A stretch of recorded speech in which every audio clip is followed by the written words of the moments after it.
from the studios of Farm Journal Broadcast. Coming up on Ag Day, a strong start to the year for meat exports, but will a trade spat limit the potential? How could state labeling laws impact U.S. egg production? In analysis, corn is very resilient. It really doesn't want to break, even though soybeans at times had shown signs of weakness. From the Bakken to the Bayou, a battle over a pipeline path. And Machinery Pete is here. Stay tuned, folks. Coming up, we'll talk about strong buyer demand on small horsepower tractors. A milking parlor that's less Holstein and more aardvark. Ag Day, brought to you by the Chevy Silverado, the most dependable, longest-lasting full-size pickups on the road.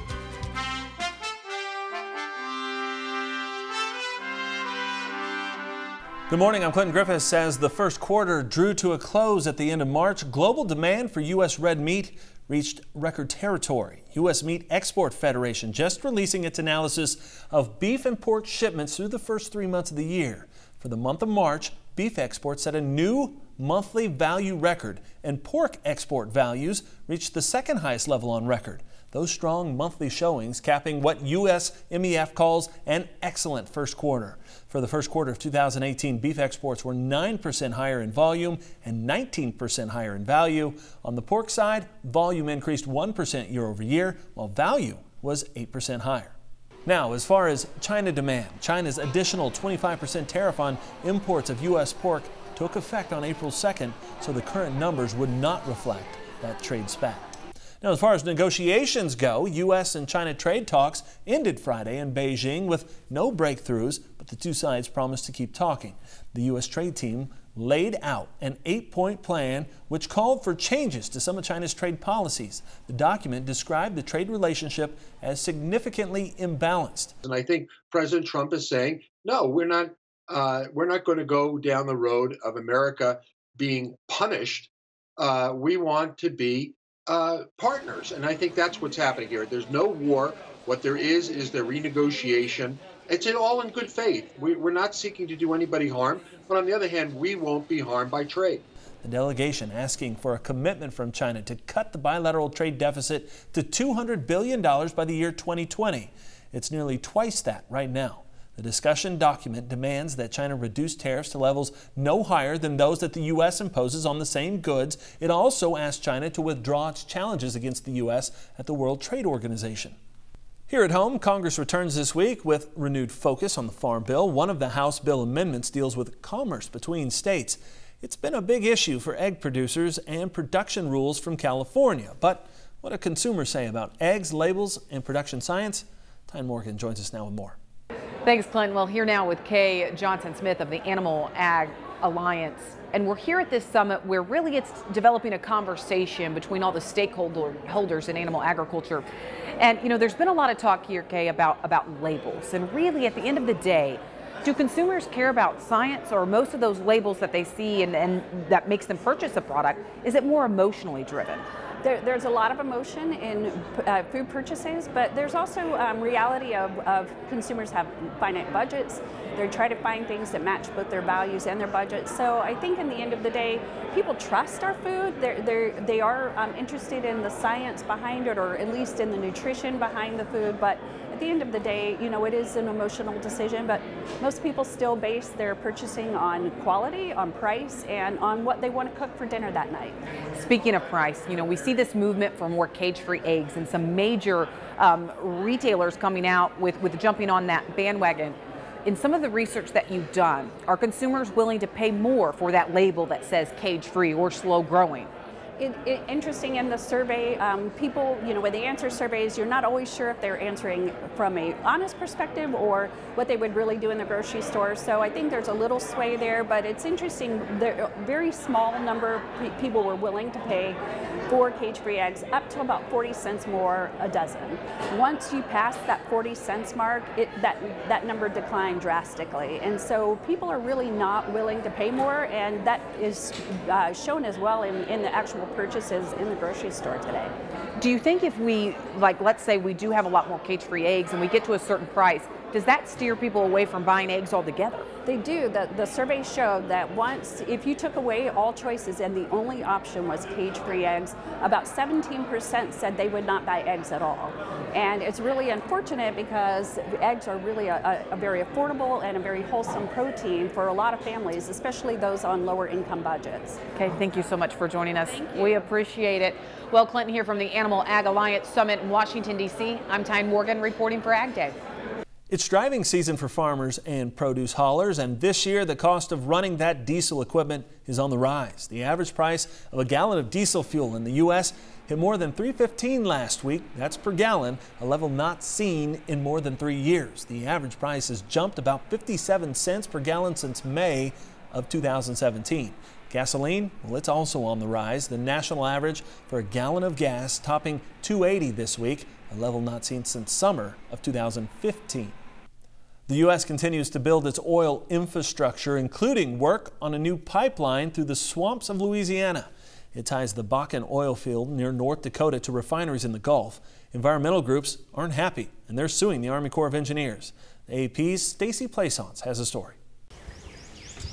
The nation's largest river swamp is the site of an oil pipeline dispute going before the Fifth Circuit Court of Appeals in Houston. As the trees get close together, environmental groups are suing the Army Corps of Engineers for damage they claim is being done to the environmentally fragile Atchafalaya Basin. The Bayou Bridge pipeline was the largest destruction permit that we had seen come across our desk since we started reviewing permits.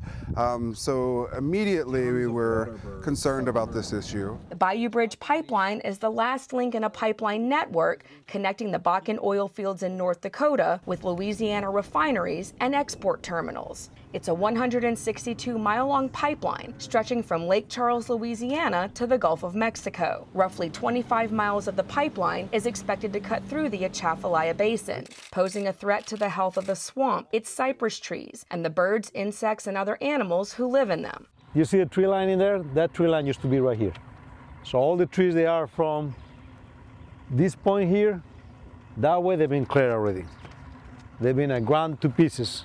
Representatives for the Corps declined to be interviewed on camera, but government lawyers have defended the Corps' actions in a series of court filings, citing steps taken to minimize damage to the basin, such as using existing rights-of-way already in use by other pipelines. In court documents, government attorneys say the Corps of Engineers analyzed the environmental impacts in great detail and required the Bayou Bridge Pipeline Company to protect more than 700 acres of wetlands before beginning work. As much as we would like to see these companies abide by their building permits, they don't.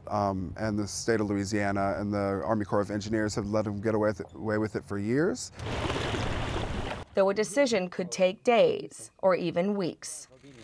Stacey Plaisance, The Associated Press, the Eastern Atchafalaya Basin, Louisiana.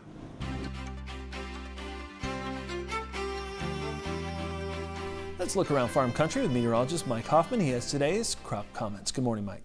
Good morning, Clinton. Planting progress came to a halt in northern Indiana late last week. Joe Leininger Farms near South Bend, Indiana, received 3 inches of rain last week. He says it's going to be several days before they can get back into the field. We'll get a plant progress report from USDA later today, but last week NASS put corn planting at 8%, about 10 points off the 5-year average. And taking a look at the estimated rain this week, you can see the widespread areas from Texas into the Central Plains and on through the Northeast. We'll have a closer look at that coming up in a few minutes, but first here are some hometown temps. Ever wake up wondering what does today's weather have in store? Well, with weather updates, it delivers the local forecast right to your cell phone each morning to make preparing for the day easier. Just text Weather 6 to 31313 to get started. Figuring out the next steps for markets, that's where the conversation will start over at the Agribusiness Desk when we come back. And Machinery Pete checks in with a look at strong buyer demand on small horsepower tractors. And later, a mother's milk can be life-saving no matter the mammal. We'll show you how zoos across the country are helping future babies survive and thrive. Ag Day, brought to you by new Delaro fungicide for corn and soybeans. Achieve personal best yields.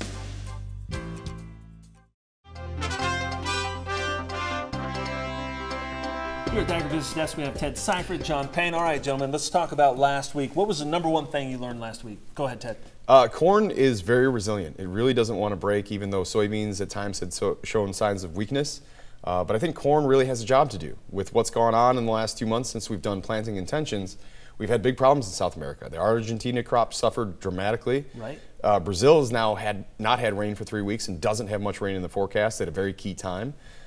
So corn, I think, is trying to buy any sort of last-minute acres that it can buy. So corn is having that sort of rare seasonal spring rally into planting. All right, John, what do you think? What did you see last week that interests you? Well, it was really based on a rumor, and I'm sure Ted remembers this on Thursday, right before the close. We got a kind of a false, fake news that the trade dispute between China had been resolved, and we got a little bit of preview, I think, of how soybeans were going to trade that. And on the break, we saw beans rally 20 cents, but meal broke. Okay. So what we think maybe is going to happen, you'll see the crush collapse as this news is announced. So beans maybe pop a little bit, but I would be looking to probably manage some risk on that rally. Okay. Well, as we look ahead, Ted, what are you watching as we get into a fresh week here?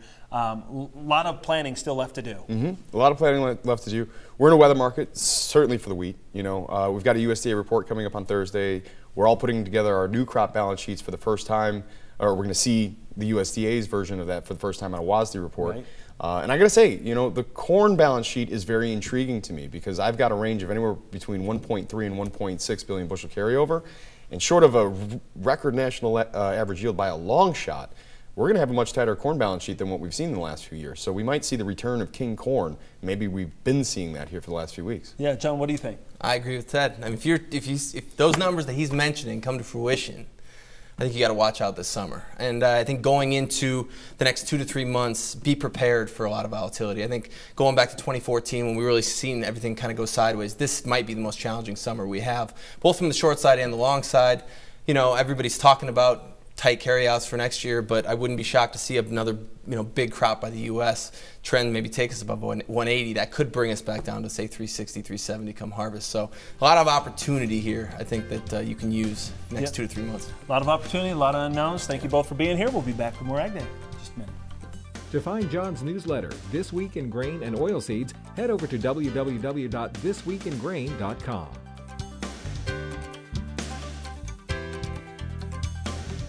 For professional marketing advice specifically tailored to your needs, call Zahner Ag Hedge at 312-277-0113.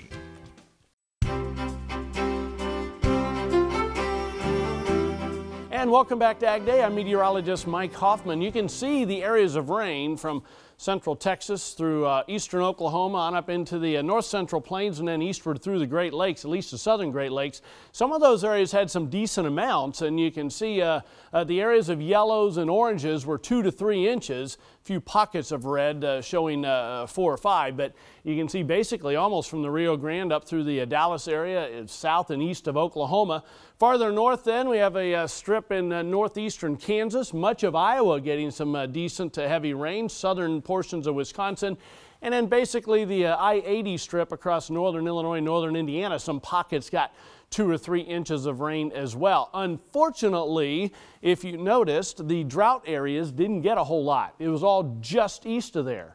That's just kind of whether that was a coincidence or whether that's because dry ground has a hard time, putting any moisture into the air for additional rainfall. So it's one of those things where sometimes drought just keeps expanding. So if we go back a month, you can see we didn't have quite as much an exceptional drought. But over the past 4 weeks, we've seen that area gradually expand and spread back into the Four Corner region. It's gotten a little better in the southeast, and it's kind of hanging on, but getting slightly better in the far northern plains. All right, here's the situation. Jet stream, as we head through this week, we'll have a few troughs, a couple of troughs, digging into the Great Lakes from the northeast. Then we kind of go zonal for a while. See another little trough, Great Lakes, northeast late in the week. That's not very strong, though. And then we're definitely zonal as we head through the rest of the weekend, I should say, and then early the following week we have another trough digging into the Great Lakes. That's kind of the pattern, which means it's definitely going to be warm out west and it's occasionally going to be warm farther east. So here's what I'm going for temperatures this week. Above normal in all the western parts of the country, central plains into parts of the southeast, central Mississippi Valley, below normal, northern and eastern Great Lakes and South Texas. Precipitation this week, I just don't see a lot of big storms. So near normal, a couple of storm paths from the northwest into the northeast. below normal much of Canada and much of the southern half of the country. 30-day outlook for temperatures, eastern northern Great Lakes, far northern plains below normal, above normal central plains, most of the west, and precipitation over the next 30 days. I have an above normal area, Louisiana, eastern Texas, on up into eastern Iowa, northern Illinois, and also South Florida, below normal in most of the west. That's a look across the country. Now let's take a look at some local forecasts. Heading to Provo, Utah, first of all, lots of sunshine and pleasant, high of 82 degrees. St. Cloud, Minnesota, partly sunny, very nice, high of 71. And Charleston, West Virginia, mostly cloudy with a little bit of sunshine, high around 71. Big tractors get all of the glory, but Machinery Pete talks lower horsepower tractors and price trends coming up next. And later, if you need baby formula for a hippo, where does it come from? Well, we'll show you on In the Country. Plan for the unexpected with weather forecast updates. Local forecasts are delivered right to your cell phone each morning, making planning a little bit easier. Just text Weather 6 to 31313 to get started.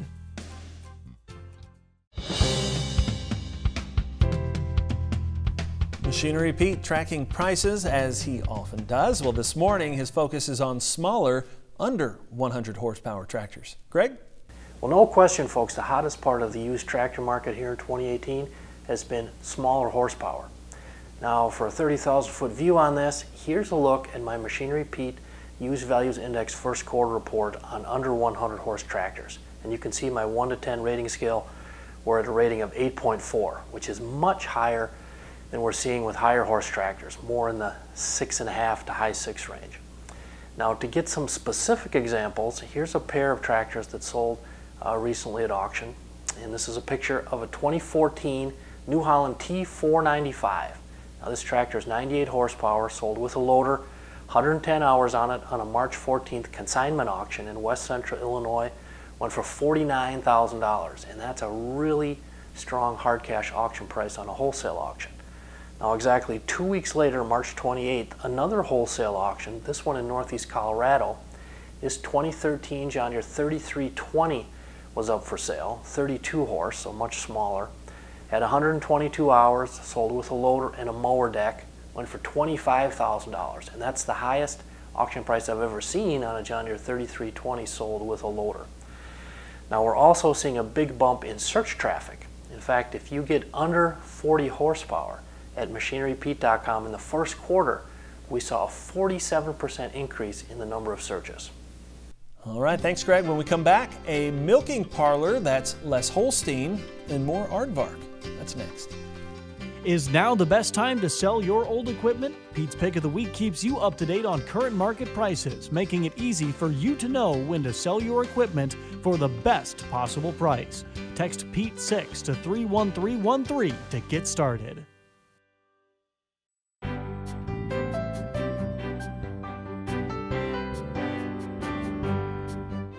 In the Country, sponsored by Kubota. Tractors, hay tools, utility vehicles, mowers, and more. Visit KubotaUSA.com today. On Ag Day, we spend a lot of time talking about milk, but it's generally of the bovine variety. Well, at the Cincinnati Zoo, every week, staffers draw milk samples from an aardvark who gave birth to a healthy newborn in December. It's part of a program to help ensure healthy babies across the country. John Minichillo reports. This 3-month-old male named Wenzel is the first healthy aardvark born at the Cincinnati Zoo and Botanical Gardens in more than 25 years. The milk from his mother, Allie, could help other baby aardvarks. Well, every Friday now we collect aardvark milk for the National Milk Repository at the Smithsonian Institute in Washington, D.C. And this allows us to determine the basis of the milk. The Smithsonian collects exotic animal milk samples from zoos across the country. Scientists say it's important to know the changing composition of the milk because a newborn may have to be hand-reared if they are rejected by or unable to feed from its mother. And therefore we want to have a milk replacer, not as good as mother's milk, but something as good as we can get, at least nutritionally, as close to that mother's milk as we can get. That's what happened in the case of baby Fiona, who became an internet sensation after she was born prematurely at the Cincinnati Zoo. The Nile hippo was too small to stand on her feet, nursed from her mother. They sent the milk to us so that we could analyze it, so that we could send that information back to their nutritionists, so that their nutrition staff and keeper staff could come up with a formula that was as close as possible to be able to fit mother's milk for Fiona. Now another zoo resident is paying it forward for the next baby in need. John Minchillo, Associated Press, Cincinnati. All right, thanks, John. And that's all the time we have this morning. We're sure glad you tuned in, spent part of your day with us and part of your week. For Mike Hoffman, all of us here at AgDay, I'm Clinton Griffiths. Have a great day.